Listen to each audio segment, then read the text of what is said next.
that my shirt matched my bedding.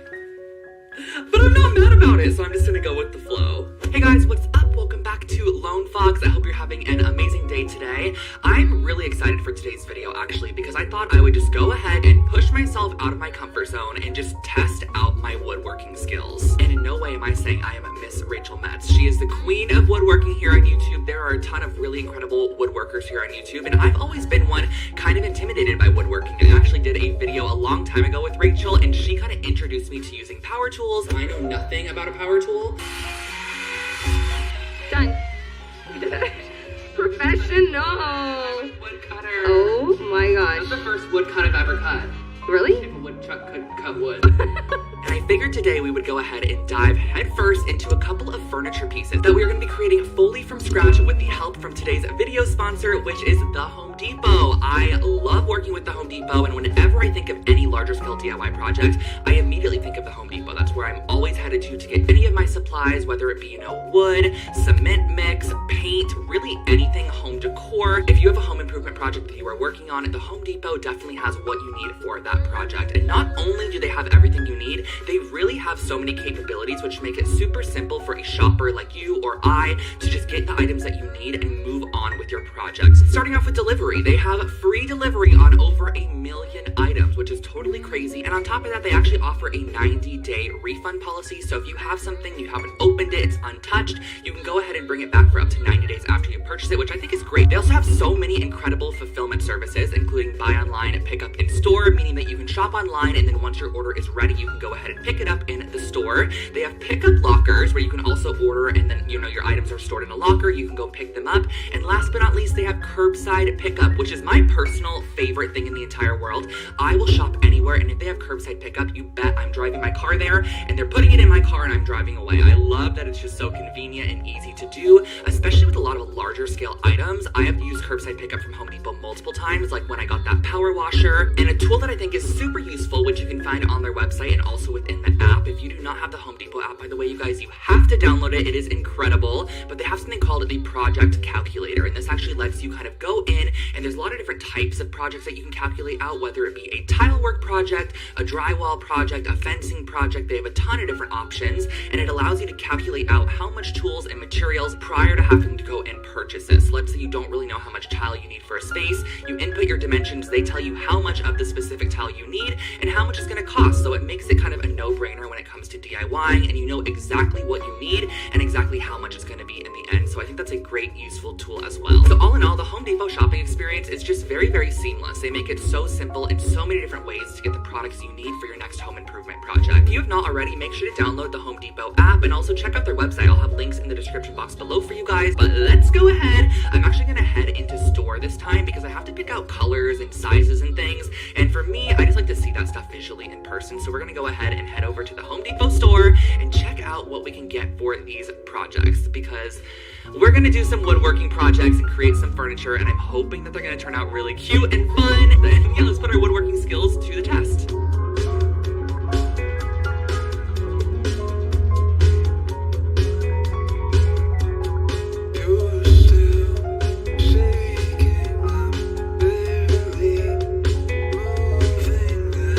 So I want to show you guys how easy it is to find something. So if you download the Home Depot app, which is my favorite app ever, you can literally just search the chisel, which is what I'm currently looking for. Then it shows you all of your options, but it also shows you where in the store it's located. So aisle 12, bay 16, I'm going to head over there to see all the chisel options.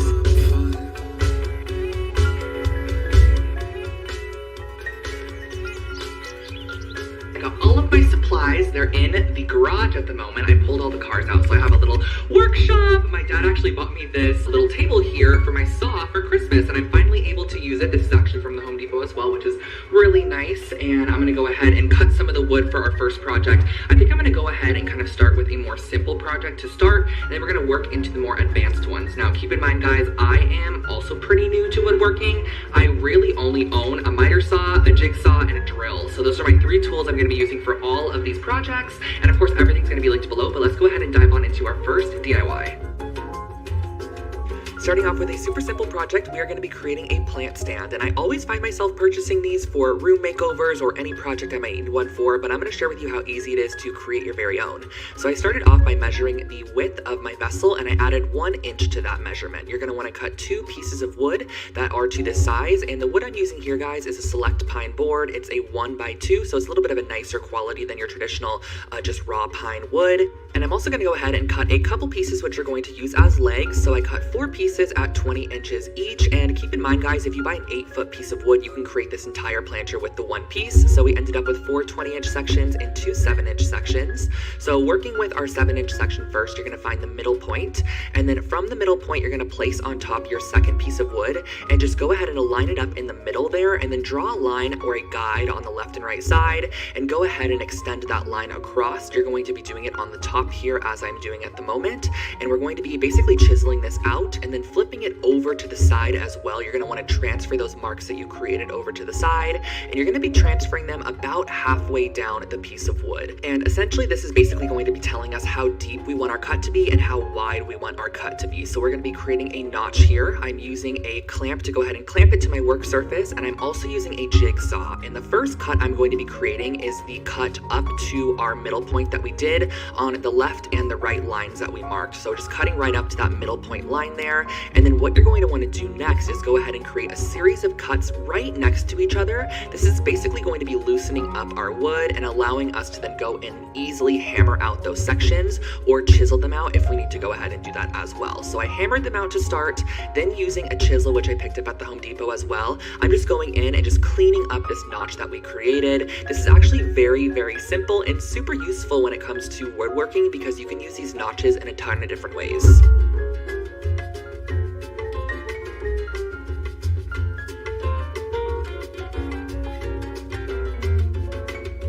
So here I am going in and chiseling out the second piece. You can totally take your time with this and just make sure it's nice and clean. You can also use some sandpaper, but the notches will allow it to interlock like this, and this is going to be the base of our planter. So that's the hardest part for sure. Next, what I'm doing is going in with my leg pieces, and I'm going to measure down how much I want the wood to actually show at the top of the pot. So I opted for 5 inches, so I measured that down, created a guideline as shown here, and then I'm using some wood glue to go ahead and glue our notched pieces of wood to the left and right legs. So these are going to be glued as shown here. Now I actually did glue them above the line. I was supposed to glue them below the line, and I realized it after the fact. And also do not forget when gluing your second one to flip it over because you're going to want these to interlock together.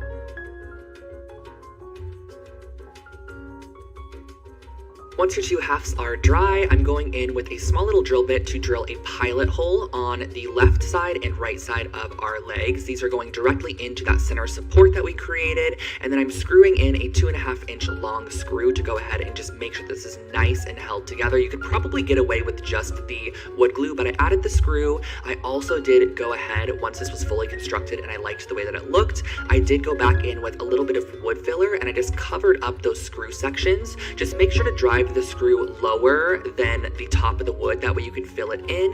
Then you're going to sand away any excess and remove any of your pencil lines on this wooden piece, and then just go in with your favorite stain of choice or paint. I opted for a Golden Pecan by Rust-Oleum, I believe, as I really like the wood grain and the light wood color. So you can see the top one is stained with Golden Pecan and the bottom one is still left raw. But the great thing about this project is that it only cost $9. All you need is a couple screws and your piece of wood and you're good to go.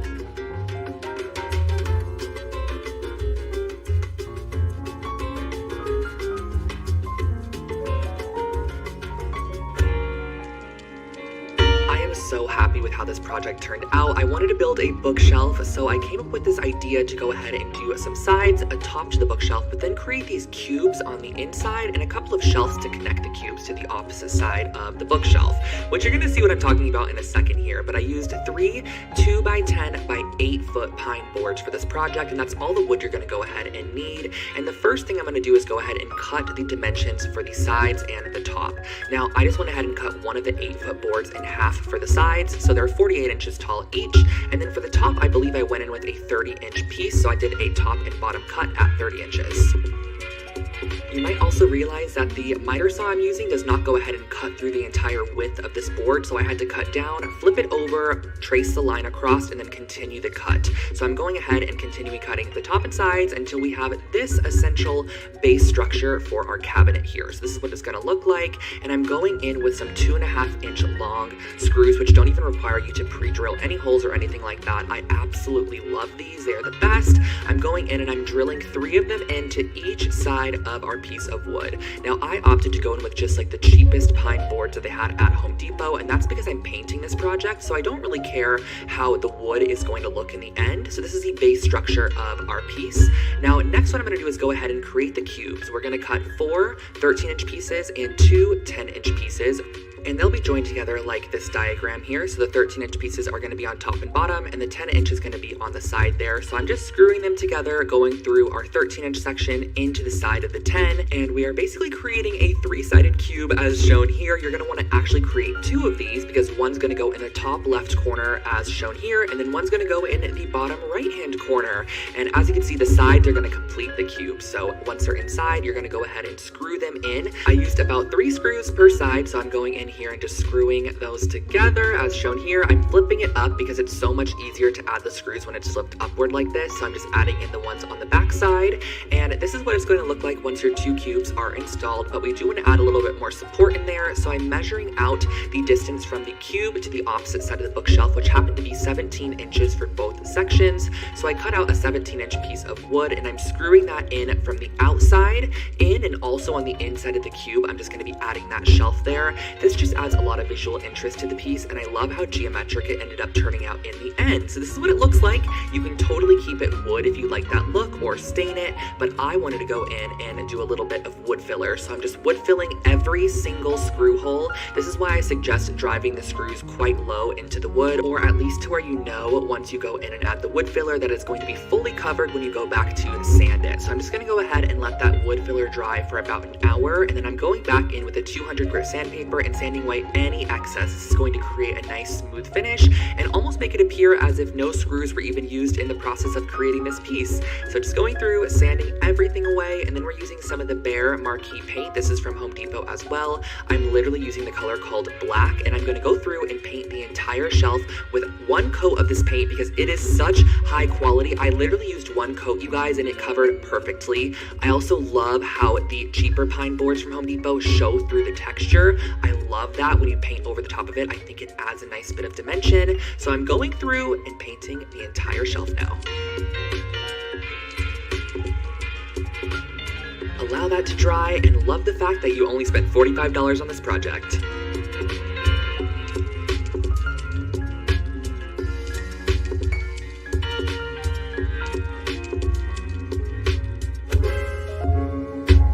Third project is kind of unique because it's almost like a customizable piece of furniture. So we're going to be building a base structure, and this base structure is going to be composed of these 2 sides that have these cutout notches in them, and then in the end these shelves are actually going to be able to slide in and out and be adjusted to however you want them to look. So I ended up using a 1x4 and a 1x6 piece of select pine wood, and I'm going in with my 1x4 first, and I'm going to go ahead and cut to the height that I want to make my structure. So I'm going and making the center support be 36 inches tall. So I cut 2 pieces at 36 inches.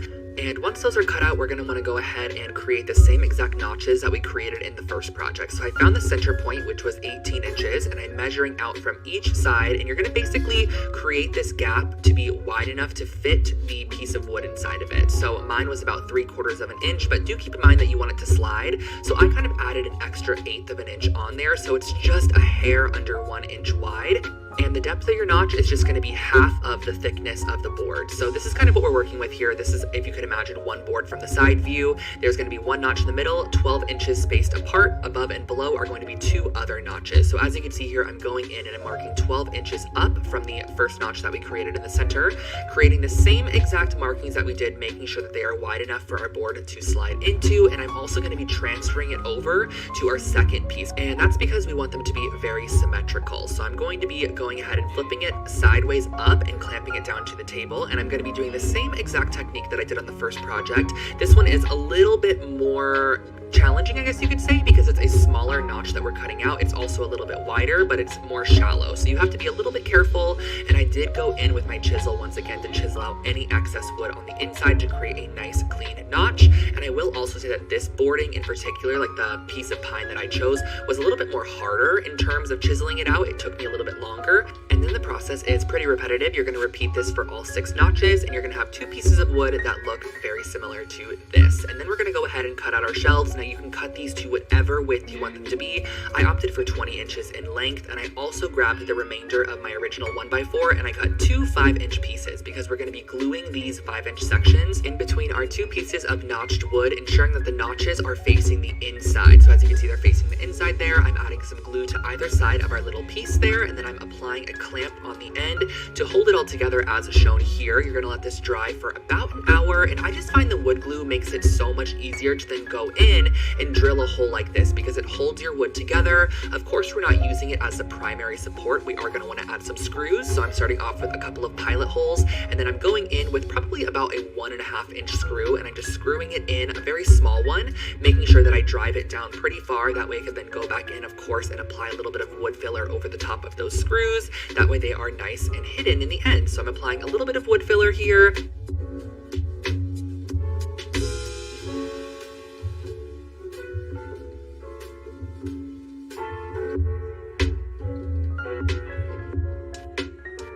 As far as the shelves go, I wanted to go ahead and stain these pieces of wood. So I used some espresso colored stain, which I really love for this project. And I went ahead and I gave a generous staining to the front, backs, and sides of all of the shelves because these are going to be able to be kind of interchanged throughout your piece.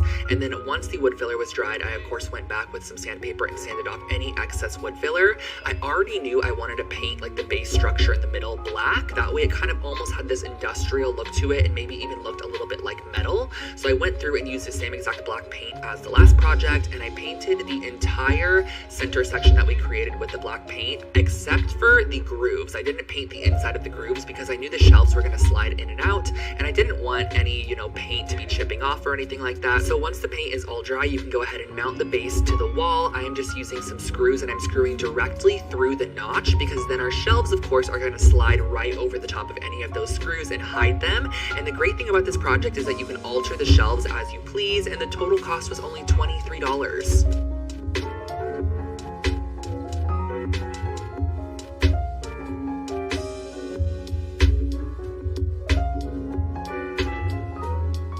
Okay, you cannot tell me that those projects were not too hard to recreate. I really wanted to create a couple of woodworking-based projects that were not too hard, that didn't require a ton of tools, a ton of equipment, a ton of material, and I wanted to create projects that were also useful and things that you might want to also recreate for your home and show you how simple it can actually be. Because I know myself, if I was to never go out and, try out woodworking per se, I would never actually do it, and I love being able to just incorporate that into my DIY skill set, and I hope that this also inspires you guys to maybe take on a woodworking project in the future. And if woodworking is not for you, I hope that this was a fun video for you to watch at least. I think my personal favorite project was definitely the bookshelf, just because that's the one project I'm actually keeping in my space. I ended up styling it in the living room, and I love the location and position and styling of it, so I'm going to be keeping it out there for a while. Now, the wall shelf and the little plant stand I'm going to be storing in my Lone Fox room just for future projects or future makeovers, so I can incorporate those for sure. And I also want to thank the Home Depot so much for sponsoring today's video. I'm going to make sure to link their website below for you guys if you ever need anything for a future home improvement project.